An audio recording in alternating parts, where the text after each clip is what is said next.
Please keep on watching.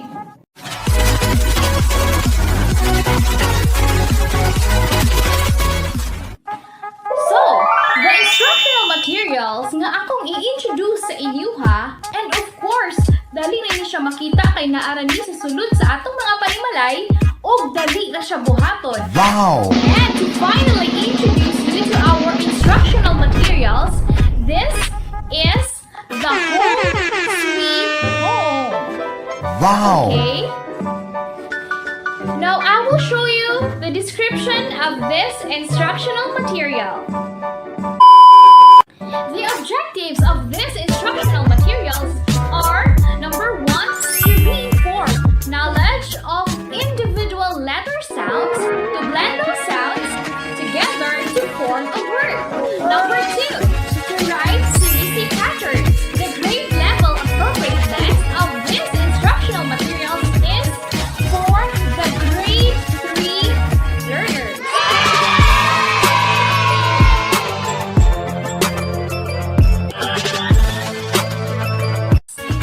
The reading level appropriateness for these instructional materials is beginning reading.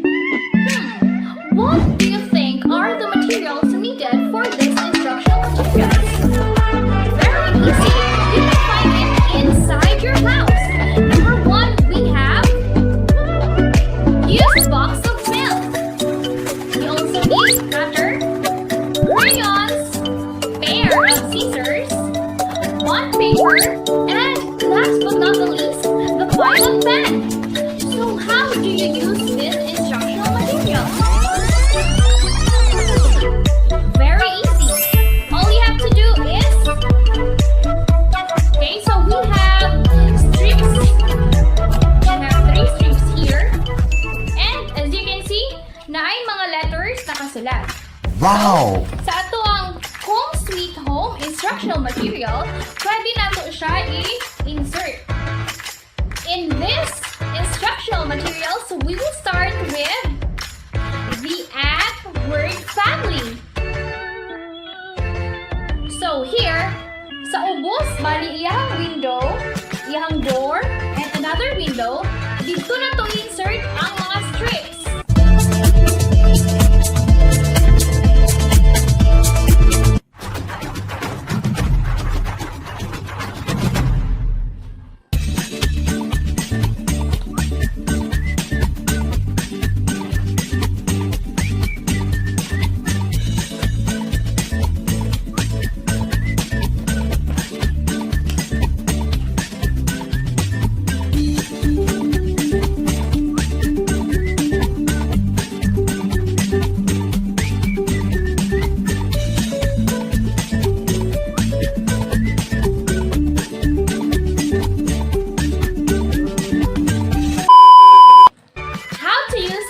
Instructional material.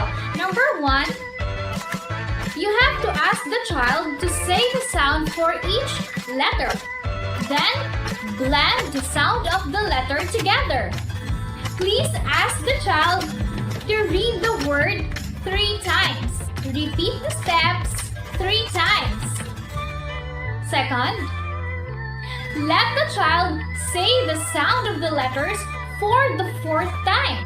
Third, after reading the first word, you can pull the consonants. So just like what I did a while ago.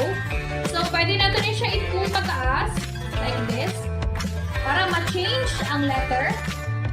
As you can see, we start with letter B, then we have letter C, and F, and H, and so on and so forth. And lastly, please don't forget to have a follow-up so that we could always check if na-master na sa atong learner ang word. Don't forget that the developer of this Home Sweet Home instructional materials is teacher Mary Jean Madrono. Thank you so much! And please watch out for another instructional materials to be uploaded in this channel. See you again next